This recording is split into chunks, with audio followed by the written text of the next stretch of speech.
What's this dude here? What is he?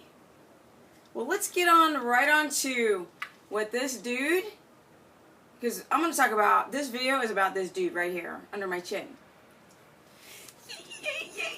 Oh. Okay, guys, let's get right on to it. This is the business. This is the business at 47.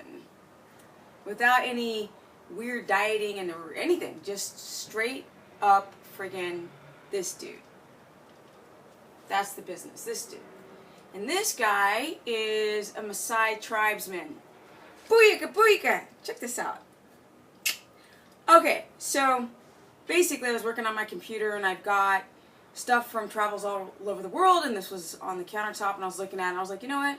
I really need to do a video on this subject because people need to know. Okay, it's afternoon now, it's very diffuse light, so hey, it is what it is, but I'm still excited. Okay, so what's the deal? The deal is that because this is a Maasai, hello, Maasai tribesman from East Africa, and if you guys don't know it already, these people, Maasai and the Inuit tribe in Alaska, are really the badasses of Ketogenesis. Yes. So it's very interesting. You know, I've been to Africa a couple of times, and I was very fortunate to stay in a small village called Sinza. And I was able to see a lot of Maasai tribesmen. They're a nomadic tribe. It was really interesting to talk to people about the true traditions of the culture, where as far as their diets go. And the Maasai are a ketogenic society. So people are like, this isn't normal, or this is a new trend. No, dudes and dudettes. This dude is long time ago. Long time ago. The true tribesmen, I mean, you can see these tribes guys, these Maasai tribes walking around, and some of them, unfortunately, the young ones are walking around with like the full, beautiful, colorful garb and like a baseball cap. And I'm just like, oh, this is really giving me a headache. But it is what it is. Yeah, industrialization of man came on into Africa and it's just done its job. But here we go, before I start digressing. Okay, the Maasai and the Inuit are two very well-known tribes to eat a high-fat diet, low carb. So someone tried to tell me that the Maasai ate bananas, and I was like, last time I checked, when I went to Tanzania, it was pretty dry. I hadn't seen any tropical bananas grow in that region. Okay, so let's not get that twisted. The Maasai ate goat's milk, blood, the milk, very low lactose in goat's milk, high fat, and they drank the blood and they also ate the organ meats. Okay? High fat diet. And when you eat a high fat diet, and since vegetation grows seasonally, and back the day before industrialization of man, things were very bitter. So there was no hybridizing and genetically modifying of their fruits, berries. So basically, their vegetation was very bitter. You ever taste kale? Bitter. Green veggie? Bitter. You ever see those little tiny little berries? Bitter. And this is the reason they were able to not go over the 1 teaspoon of carbs, which I'm telling you guys, over 1 teaspoon of carbohydrates coming from your glass of normal, nasty American cow milk with a lot of crap. But that's a whole nother video, why not to drink milk. Come on, guys. Don't you know about A1, A2 cows? Don't you know about the IGF-1 factor? Yeah, baby calf's supposed to grow into like 2,000-pound cow. Another subject. All right, but let's and then the pus and the antibiotics and the growth hormone and like all of this nastiness coming from, and autism coming from milk. But that's a whole other subject. Okay. They drank goat's milk. And, you know, African nations, they're pretty lactose intolerant, and lactose is where the sugar lies. So really understand that the goat's milk, very low in carbohydrate, very high in fat. How were they able, when people are like, oh, can you sustain ketosis in your mucin glands and your mucus and your eyes dry up and you get heart palpitations and you can't survive. I mean, whatever all of the misnomers and misconceptions that people really have about ketogenesis, all you have to do is think about these dudes, the Maasai tribesmen. Okay? Alright? So sitting, I was thinking, people really need to understand that there has been many nomadic tribe cultures that survived without having vegetation, especially if we go to our hunter-gatherers that were not living in a tropical climate. So basically, when vegetation was not growing, they had to hunt, as I always do. They had to hunt. And they ate the fattiest bits of the animal because you've got the chunky, fat-soluble vitamins. And without those fat-soluble vitamins and the minerals, your body has a hard time to regenerate itself. They were able to get into ketosis and sustain ketosis. And what would pop them out was refeeding on honey. And you know how hard it is to get to honey without gloves and a bodysuit, one of those like net things around your head and a hat? It's not that easy to get to honey. So let's really understand that they ate very low carbohydrate and had no autoimmune diseases like we have today. They didn't have the autoimmune explosion like we have today.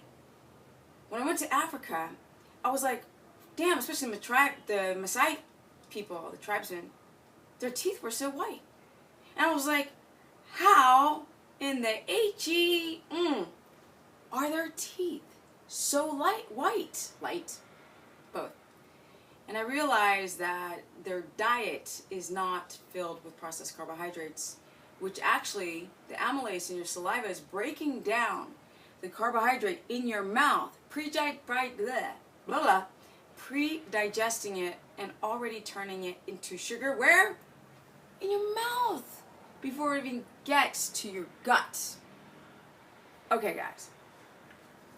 The Maasai tribesmen. I know I keep holding this, but I don't know. It was a long time ago. I was very young when I stayed in this little village called Sinza.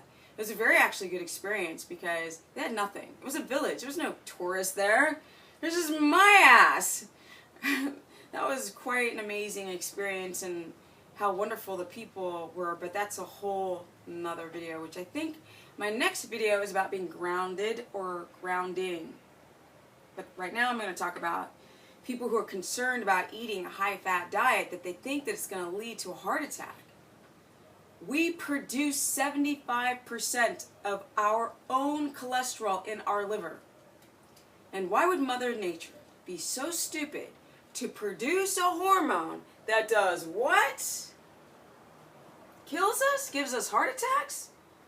We only get 25% of our cholesterol from our diet.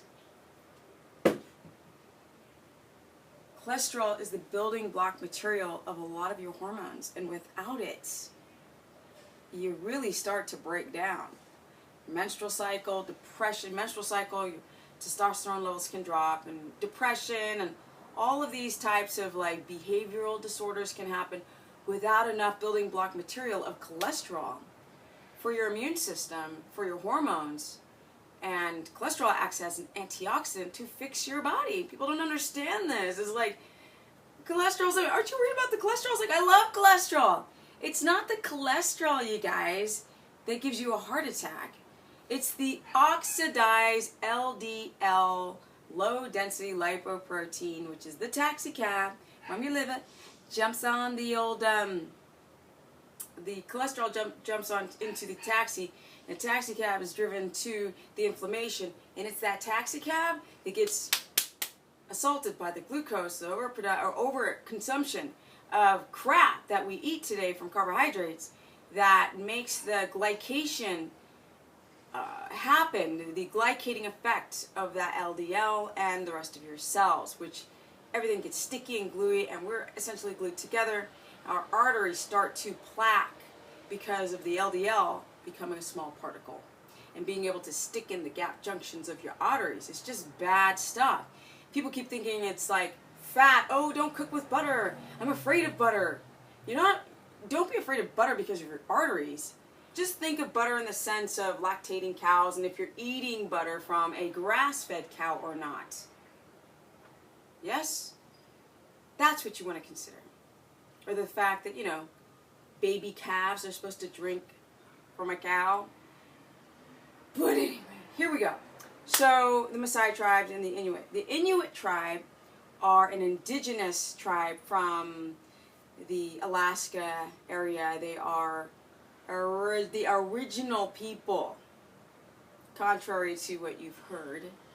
And, well, they crossed the Bering Strait, and it was a very small tribe, and they became, as people understand, the natives of the Americas.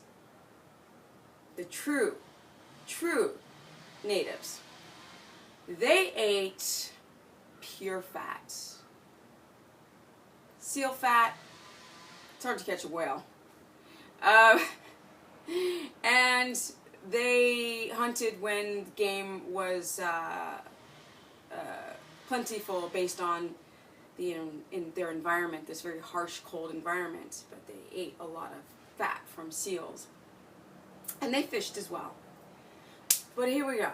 So they would go and they would take the fat and they would preserve these logs of fat, and they would go without vegetation and if they couldn't hunt, or if if they weren't able to fish, they would just survive on pure freaking fat, without fiber, without plants, without any of it, and had no malformations of the teeth and of the skull, no heart attacks, no cancer, not from eating the fat. Absolutely fantastic. Go Google them. The Inuit tribe and the Maasai tribe in East Africa. Yeah, Tanzania, Kenya. And so because I went to Africa, I was able to see these people, and it was amazing. So I really want you guys to understand, this isn't new. Ketogenesis isn't new. It's been around for millions of years. Everybody thinks this is not diet. This is no diet. This isn't like the paleo diet and the South Beach diet and the vegan diet. There's none of that stuff. It just is. That's why I call it the non-BS diet. Because to get into a state of ketosis, which is just what our ancestors did and the way our bodies are biologically designed to do, it just is what it is. It's not easy to get into ketosis when you grow up addicted to carbohydrates because of the farming and the industrialization of man. We learned how to stop hunting and gathering and started to do what? Plant things. And having the accessibility to plants all the time and getting into all these starches, which our bodies were never designed. Because I always go and grab a teaspoon and we're like, look, see that teaspoon? It's got like that much space. It's only, your body can only metabolize a tiny little amount of glucose every couple of hours every time you eat, or your body starts to glycate. Yeah, it starts to break down the cells, the protein starts to break down and get nasty, bent, shapen, sticky, and your cells begin to age rapidly. That's glycating. That's the glycation end product. Not from fat. I mean, if you ever stop and think about how much we've been lied to, I mean, how can what's comprised of your ass be bad for you to eat, right? Pork, the fat, same thing. Doesn't make any sense, does it? That we're not made out of carbohydrates. Not at all. Not even a second. And we can't even store that much. I mean, we have evolved to what's around us. If we had jelly and jam and ice cream and like our bowl of cereal, or our favorite cookies, or our favorite chocolate, or almond butter, or peanut butter, if we had the accessibility to all this stuff all the time, we would have more capacity to store carbohydrates. Yes, and peanuts have carbs. Not a lot though, but anyway. They have phytic acid. That's a whole other subject. Okay, so with that said, We don't